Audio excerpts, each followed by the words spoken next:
All right, so I got around to finally reading X Factor number 71, kind of starting at a new starting point for the comic book. I read the first 2 or 3 years of X Factor, the original, numbers like 1 through 20 something, 30 something. So this is a very different group. I have a lot of questions about it, but at the same time, I'd like to start at number 1 so you won't have to feel like you're missing too much information, but I do feel like I'm missing a little bit on this. So guys, if you can help me out by helping me put in the places. Another thing I like to do when I read comic books is look at the ads, because I feel like it tells me a lot about the time period that we're reading this in, because when you're reading something today, you know what they're talking about. But if you're reading something from like 1991, you kind of were like, wait a minute, who was president back then? Because they mentioned the president, and then there's a few other things like the Grey Poupon commercial, which I know that one. I remember that one. So I was alive during 1991. Obviously, I was very busy in college, so I was so busy I didn't even have time to think. I do remember Bill and Ted, which were excellent. So I'm glad to see they were in here. So seeing commercials or ads, I love ads. I don't know why people hate ads. I don't like them on TV because I feel like they could be faster. Or on YouTube videos, which is ridiculous. But I do like ads as far as giving me a time frame of reference for what I'm looking at here. Oh yeah, so if I see anything, it'll remind me, oh yeah, it was during this period. So at the very beginning, it goes, excuse me, you got any Grey Poupon? It's that commercial. Now, when I'm reading this guy right here, his name is Guido, I'm reading it, I got the feeling that he's not quite as sharp as the other people as far as mentally. I don't know, though. I have no idea. He seems to be more, he has better verbal skills than I thought he did. Let me put it that way. But still in my head when I'm reading him, if you've ever seen Sequest Season 2, not 1, but 2, there's a guy on the crew who's lovably dumb. Love him to death. He's what do they call it? He's got like, he's made up all kinds of different races. He's got like his skin is very marbled. It looks kind of like a calico sort of. It's hard to explain, but he's a big guy, not very smart when it comes to social things, because he's just been about a year old basically, technically. You know, he was born in a lab and doesn't have all the social skills because he wasn't made for that. He was made to be a soldier, and he was kind of a failed soldier. He was more of a, well, he's a cleanup person. Anyway, so that's the way I read his voices and his that guy's voice on the thing. So she levitates it. Now this is what bothers me too. So she levitates some Grey Poupon over him. That's fine because it's got a metal thing on it. There's an ongoing joke in here about trying to open a jar of mayonnaise, I think it is. They're eating sandwiches. They're getting to know each other. Guido doesn't know her. She doesn't know Guido. She's actually nervous, but she's trying to open the jar of he's trying to open the jar of mayonnaise, which is impossible even for him. And he's supposed to be the big body, muscular guy of the group is what I'm understanding. So let's take a look at what we got on the group. I'm thinking he's the muscles. He's the leader. She's the girlfriend of the leader.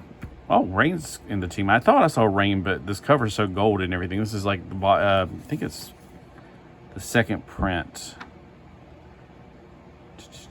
It says somewhere that it's the second print. Maybe it's just on my app that it says. All right, anyway, so we got multiple man, or Jamie Maddox. So 1, 2, 3, 4, 5 people on the team technically on the cover. All right. And also I didn't mention this because I was mentioning it to somebody else. All new, all different. That's how the X-Men were rebooted. It's kind of like X Factor was the original X-Men. This is like the next generation of X-Men. But in the X-Men though, they did keep the original, most of the original team. They didn't go to like Defenders or Avengers. So that's a difference. They did keep Jean Grey and Scott. I remember that. All right, so the big guy can't even open the jar of mayonnaise. What drives me crazy is that she's using her magnetism powers to open the jar of mayonnaise. But let me think about this. I don't know about you, but back in 1991, I didn't eat a lot of mayonnaise. I haven't even liked mayonnaise until more recently. Aren't the jars made out of glass and the lid's made out of metal? Because how is she going to twist it using her magnet powers if the jar is made out of glass? The last time I checked, glass wasn't magnetic, or ferrous, I should say. So I don't know how she's going to open her powers. And then Jamie Maddox is just watching the whole thing. And let's see. He's sitting there. Then we flash over to Genosha. Now, Genosha off the coast of Africa. I got an idea what Genosha is, but at this point in time, are they just now building Genosha? Because they're talking about building a community center and yada, yada, yada here. And this girl's there. I don't know who this girl is. She seems like Emma Frost in some parts of this. But then again, Emma Frost would have been able to turn into Diamond. I don't know if she could turn into Diamond at this point either, because she definitely did not turn to Diamond in the early 80s. Whenever a big old metal beam was falling on her, Rand jumps out to try to save the day just out of instinct, because when she's in her werewolf mode, she's more feral and more instinctive. Like if you see a bunch of cats running, like if one of my cats, gets spooked and runs, the rest of them are going to run. No, they don't know why. They're just doing it instinctively. I noticed that with my cats a lot, because we have some jittery cats. So Havoc takes care of the metal beam, and then she's covering stuff. So I don't feel like I feel like it was her at first, the way she was toying with them. We got Quicksilver arriving on the spot. Now this is going to be a part of the play in this one. There's not a lot of action going on in this one. He defuses a bomb. Professor X shows up this is back on Genosha. It's going back and forth. And Scott, and they're trying to talk Alex into joining the team and being the leader. So it's a lot of setup for the team. So it's not a lot of action. When they bring Quicksilver in, Quicksilver is exhausted, collapsed. When he recovers, he's got something to tell him, but we're not there yet, because Jamie's talking to the dog, and he's like, what are you doing? He's like, well, he can talk. He's just, Ben Grimm said that he was just an inhuman that was deformed. Well, they played a joke on Ben one time, making the dog talk and telling it he's actually a human. He's just, or he's an inhuman that's just deformed. He's not really a dog. So, yeah, anyway, I thought Ben was playing a joke on him, but I'm like, I don't know if Ben's that much of a joker. But the big thing in this storyline is, if I can get these pages apart, my gosh. All right. And I love the paper, by the way, is that Quicksilver is dying, and it's his own powers used against her. And this is also, the art on here sometimes is really hideous. Like, look at here. This is just downright scary. That looks like Apocalypse's face. It really does. See the little lines right there? It just reminds me of Apocalypse. It looks horrifying. Not all the art's bad, but that picture and this picture are really two examples. I'm going, whoa, that's just ugly. So Quicksilver, every time he uses his power, he speeds up his metabolism, and he speeds up his aging process. So somebody has weaponized his powers against him, somebody who lives in Washington, D.C. That's why he's there, to get help, to find out who it is, and to fix the problem. Now, the way she's got no nose, it does creep me out. But at the same time, she has that poise like she is. Like I said, the person earlier, but I don't think she is. I don't know who she is. It hasn't yet told me who she is. But she's like, somebody needs to open this jar, and he's going to blast it. He's like, oh, that's a little overkill. She's like, just wrap it a few times and then open it. And she opens the mayonnaise jar. So she's the only person that's been able to open the mayonnaise jars. But it ends up that Jamie Maddox was pulling a joke.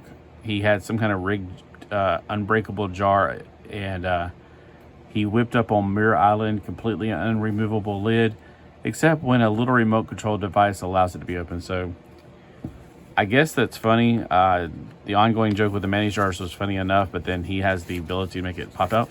But then at the middle of the night, he gets a knock on his door in some apartment and gets blasted, which is probably just one of his duplicates. I can already tell you that ahead of time. I can guess that part of the plot line.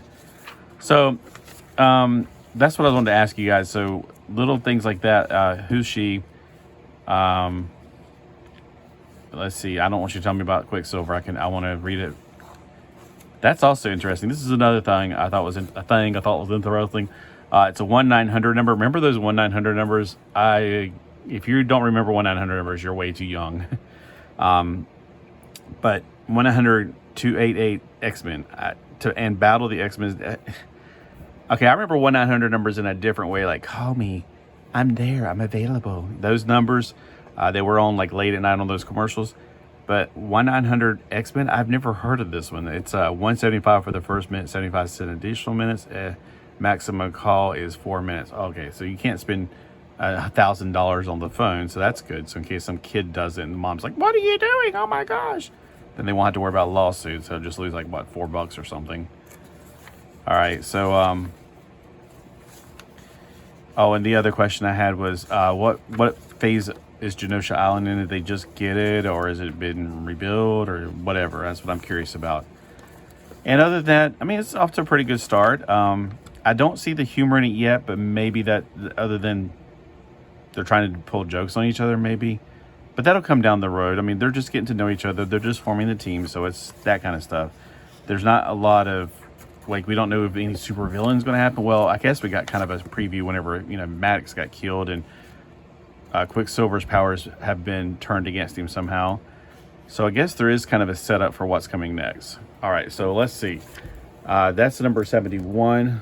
Let's see if I have number 72. And I'm not going to read it tonight because I'm going to go to bed. I just wanted to read that before I went to bed. And I wanted to make a quick video on it. So 71. 91.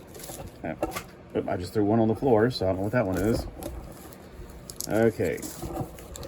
Let's see if I have 72, so I'll be able to read it tomorrow, maybe. I don't. I have number 76 as my next closest number.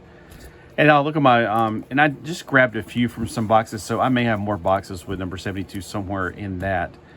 But I will hopefully get more of these and get into them. Let me know if this is a comic book that I should be reading.